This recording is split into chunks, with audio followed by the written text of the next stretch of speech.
एक अतीत होने और एक में जीने के बीच अंतर है। एक है इतिहास, दूसरा वो घर है जिसे आपने कभी नहीं छोड़ा। अमन ने अपने अतीत को कुछ खत्म होने जैसा बताया। उन्होंने कहा उनका पिछला रिश्ता कई साल पहले खत्म हो गया था, सौहार्दपूर्ण ढंग से, पारस्परिक रूप से, पूरी तरह से। 31 साल की उम्र में गुरुग्राम में एक फ्रीलांस ग्राफिक डिजाइनर के रूप में काम करते हुए वो भावनात्मक रूप से उपलब्ध लग रहे थे, कुछ नया करने के लिए तैयार थे। काव्या ने उस पर विश्वास किया।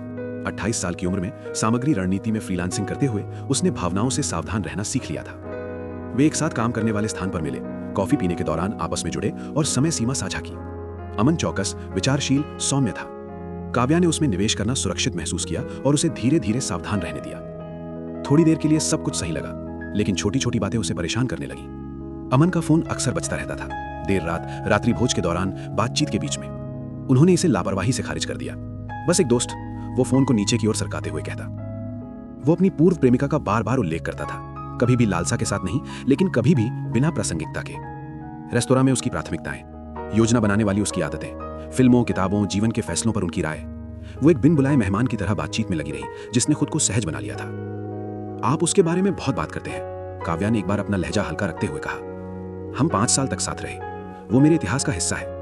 काव्या ने इसे नजरअंदाज करने की कोशिश की। इतिहास स्वीकार्य था, हर किसी का इतिहास था, लेकिन इतिहास को आधी रात को गूंजना नहीं चाहिए। ब्रेकिंग पॉइंट तब आया जब उसने फिल्म की रात के दौरान स्क्रीन पर एक परिचित नाम को बार बार चमकते देखा। संदेश एक के बाद एक चमकते रहे। जब उसने पूछा तो अमन जवाब देने से पहले बहुत देर तक हिचकिचाया। अंततः उसने अनिच्छा से सत्य स्वीकार कर लिया। वे फिर भी बात करते रहे। उसे अब भी कभी कभी उसकी जरूरत होती थी। वो किसी मुश्किल दौर से गुजर रही थी, वो उसे ऐसे नहीं छोड़ सकता था। अमन ने लगभग बचाव की मुद्रा में कहा, मैं उसे यूं ही नहीं मिटा सकता, मैं वो नहीं हूं। काव्या ने धीरे से सिर हिलाया, लेकिन अंदर कुछ हट गया। एक दरवाजा चुपचाप बंद हो गया।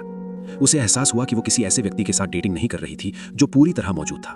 वो एक ऐसी स्मृति के साथ स्थान साझा कर रही थी जिसने जाने से इनकार कर दिया था। एक ऐसे संबंध के साथ जो रुका हुआ होने के बावजूद खत्म नहीं हुआ था।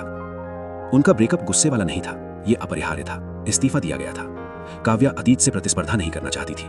अमन को नहीं पता था कि इसे कैसे जाने देना है, या वो ऐसा करना नहीं चाहता था। वर्षों बाद किसी ने काव्या से पूछा कि उसने क्या सीखा। उसने धीरे से सांस छोड़ी। मैंने सीखा कि आप किसी ऐसे व्यक्ति के साथ कुछ नया नहीं बना सकते जिसने अभी भी कुछ पुराना बरकरार रखा है। मैंने सीखा कि हम सिर्फ दोस्त हैं का अलग अलग लोगों के लिए अलग अलग मतलब है। और मैंने सीखा कि किसी का वर्तमान होना उसके अतीत के खिलाफ ऑडिशन देने जैसा महसूस नहीं होना चाहिए। उसने अपनी पूर्व प्रेमिका को परवाह करने के लिए अमन को दोषी नहीं ठहराया, लेकिन उसने अपने रिश्ते को यह सोचकर बिताने से इनकार कर दिया कि क्या वो कभी भी एक प्लेस होल्डर से अधिक रहेगी जब तक कि कुछ बेहतर नहीं होता या कोई परिचित नहीं आता। कुछ प्रेम कहानियां इसलिए खत्म हो जाती हैं क्योंकि एक दिल कभी पूरी तरह से सामने नहीं आता।